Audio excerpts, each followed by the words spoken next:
Welcome back. This time we're talking about the Emoji Movie. And I have to be honest, the first time I heard that there was going to be such a thing as the Emoji Movie, I pretty much figured that it was either a sign of the upcoming apocalypse or just the sign of the fall of Western civilization. It's not either of those, fortunately. We're all still here so far. And I have to say, the film is not the steaming pile of emoji poo that you would expect it to be. That's not to say it's a good movie by any stretch, but it's not horrible. It is not offensively bad. It's just very derivative. And pretty much anything that I found enjoyment in this movie, pretty much I could find where they more or less ripped off better movies. The story is very basic. You have emojis living in the phone. It's pretty much Wreck-It Ralph, but with cell phone apps. And our main character is Gene, voiced by T.J. Miller. He is supposed to be a meh emoji, and really there could not have picked a better emoji to symbolize this movie.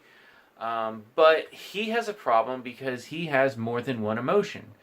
And that is a problem when he's supposed to be meh all the time.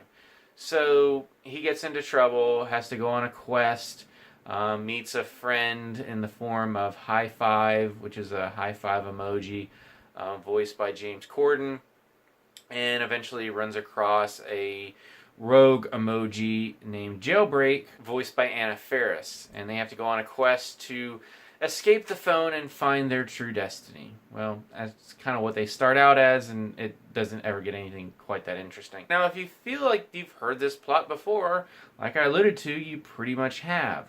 If you think about it, this movie is essentially Wreck-It Ralph if you replace a villain who wants to be more than his programming with an emoji who wants to be more than his programming. You can also throw in Inside Out, where our various emojis and other programs are serving their user instead of emotions serving their human. And even the idea of a character expressing more than one emotion is essentially divergent. And then the Jailbreak character, who honestly was the most interesting character and whose storyline is essentially thrown away by the end anyway, is pretty much the same female guide that we got in the Lego movie. So yeah, this is a very derivative movie. Does it provide some entertainment? Yeah, there's a few jokes here and there that sort of poke fun at how much we rely on our phones and how young people especially live on their phones. But it really never takes the risk of going far enough to really satirize that. It's like they didn't want to offend the phone users by making fun of the phone users, so they just they never really went anywhere with it. It felt very bland. Like I said, for the most part, this is a very generic derivative movie. It's just not as offensively bad as I was expecting it to be. So while I would love to just, tear this thing apart, it's just there. I mean, it's not even really worth the effort to tear apart because, as I said earlier, it's just not offensively bad. It's just, well, meh.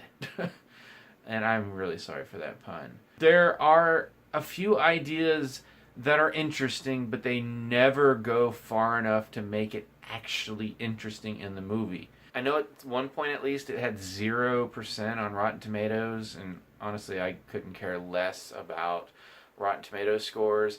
But if you have seen it, was it just so horrible? I mean, like I said, it's just kind of there for me. As always, you can subscribe to my channel, check out some other reviews, and until next time, I'll see you at the movies.